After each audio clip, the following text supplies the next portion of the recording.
guys, after you get your first rental property, one of the things that you're going to have to do is start doing a lot of the maintenance. I know once you get a rental property, you just become a baller and you can hire all this stuff out because you have tons of money. But most people, if you're like me, they're after paying all the bills and upkeep and all that stuff, you sometimes don't have a lot at first, so you're going to have to be doing a lot of this stuff. So some of the things that I do is do a lot of the small things myself, such as plug-ins and small electrical stuff. The main things you're going to have to probably get is some pliers, electric wiring pliers, some linemen, screwdriver, and wire nuts. Before I start, normally you don't need to be an electrician or anything to just replace things. So for example, let's just say this burnt up. You're allowed to replace this. It's just pretty much new construction and new remodeling, stuff like that. If you're just going to be replacing small things, you're allowed to do that kind of stuff. So don't think that you have to go out and buy an expensive electrician to come over and change a plug-in, you know, $50 to $100 just to change a plug-in. These are things that you can easily handle yourself. For example, most of this stuff is already going to be done. You're going to be replacing it, but this is, I'm putting it in. There's a wire already done, so I'm going to start fresh. What you do, you come in and you put it in on there, and you just, first you want to turn the electric off, but I was thinking that was common sense.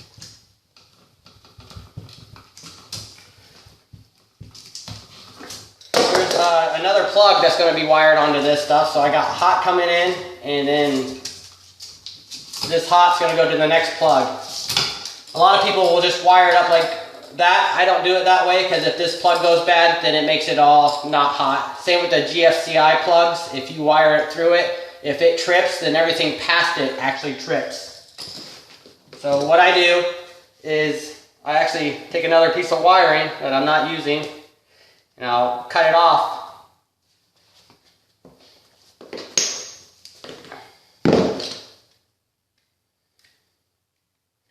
I'm just going to use a couple pieces of wire from it.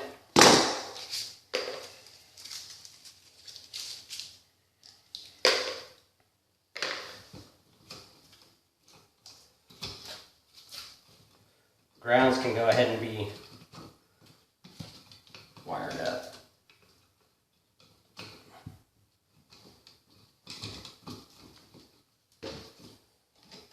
I always give everything a good turn with the linemen. Make sure it's really tight so it's not going to come apart.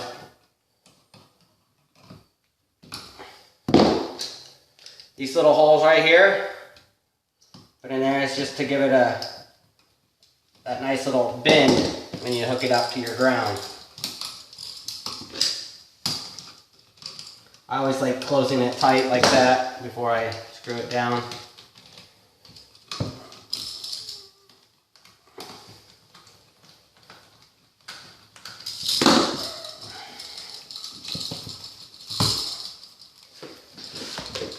Alright, and then for this wire, you're going to use the 12 gauge. That's what I'm using here. I'm just going to cut a couple pieces of it off.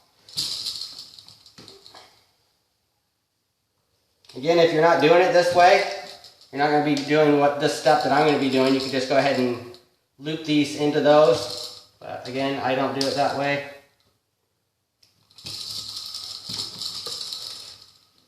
I work with a couple electricians and this is how they always like doing it, so I like doing it that way too. So what we're going to do is take these little pieces of wire that we just cut up, and these are the ones that's going to attach to these. They're going to be bridged off of those ones.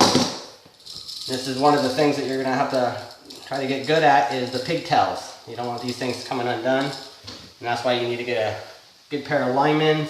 Don't have to be too big, but enough that you can get a good turn on it, and you just twist them together.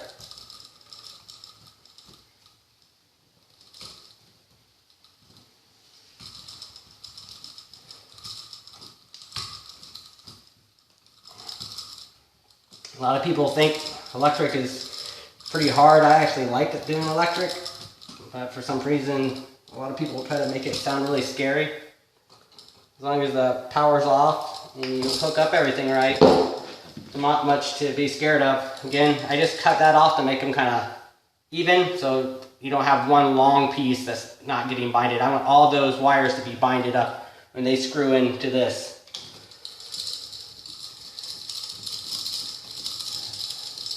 And you just put it on until it stops spinning, and then it's good to go. And for this side, I'm going to cut a little bit more off of there.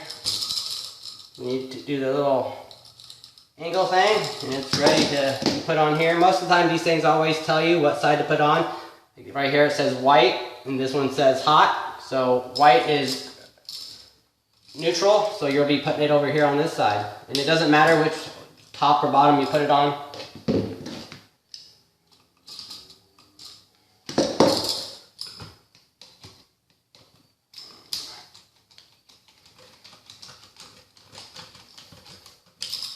And then we're going to do it to the other side. Again, this is only so it doesn't go through the plug-in. If this burns out or stops working, it doesn't stop the rest of the plugs. Another thing that's nice about this is that if this one plug goes bad, sometimes if it takes you like maybe, I don't know, a day or two, like at least they're not out of power the whole, like other plugins that they're using. And then you can get over here and change this plug out if they're having problems. And they call this pigtailing. And you just need to get it nice and tight here.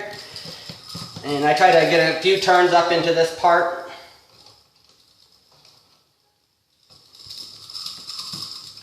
And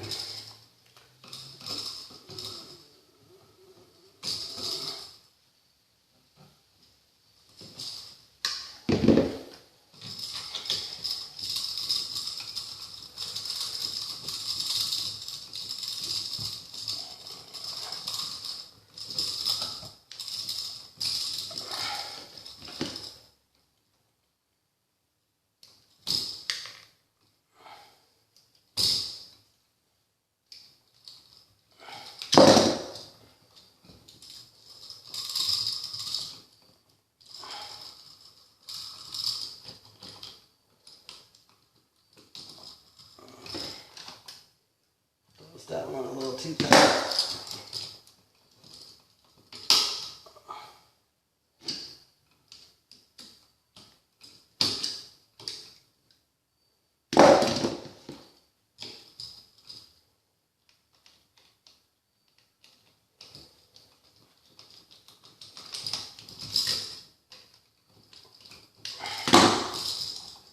And then you want to take these other wires and push them on back into the box.